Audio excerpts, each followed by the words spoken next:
I am here with Mr. Jackson. He is my mentee for the year. He's a first-year teacher, but does a great job.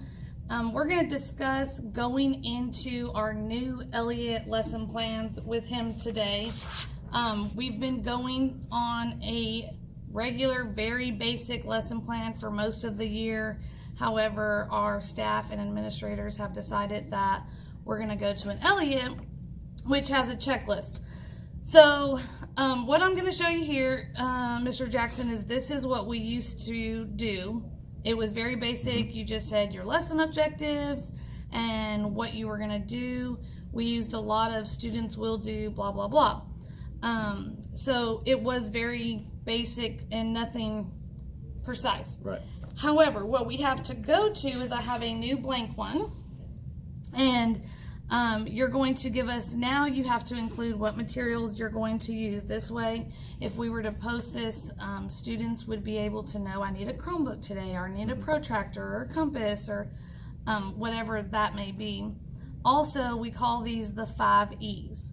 So we have to see the engagement. We call this beforehand. You want them to describe how you are going to capture the student's attention, whether it's a warm-up or a joke or whatever it may be, just the communication that you all have when they're coming in the door.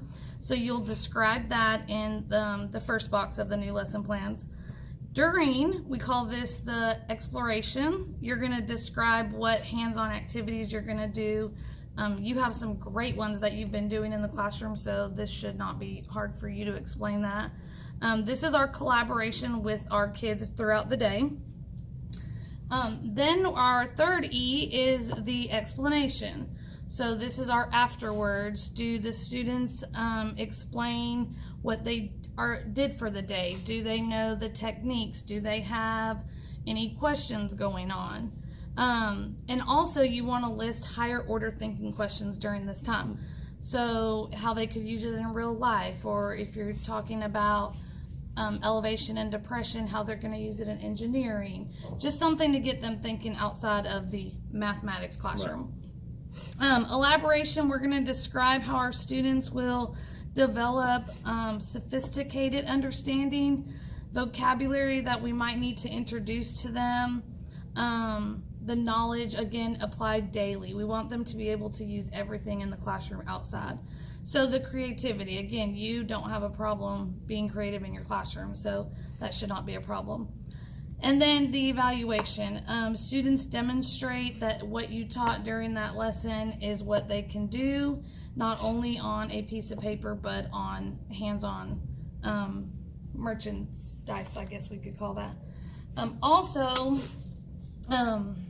I don't have it with me, but there's a list you'll go through when I'm observing or when administration, we're going to go over about, you get a score on 1 to 5. If you have something, then they get a score for you. If we don't have something, then we don't get a score. They'll just put on there that they didn't see it. However, they're going to only observe us for 20 minutes. And so they want us to make sure that within 20 minutes, we're hitting most of these E's, eventually hitting all of the E's once it comes to it. So, do you have any questions? So basically, all of this has got to be somewhere in that 20-minute time frame at some point. Yes.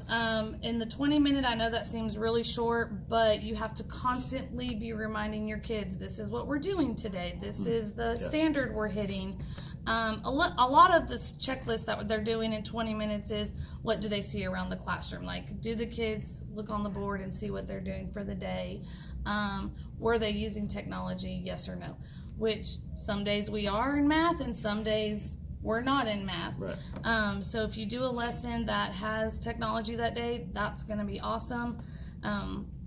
When we do our follow-up after, now that we've discussed this, we'll go over on, I will actually model a detailed lesson plan for you so that you can use that example in order to use yours for the day. Okay. Okay? Sounds good. Awesome. Thank you.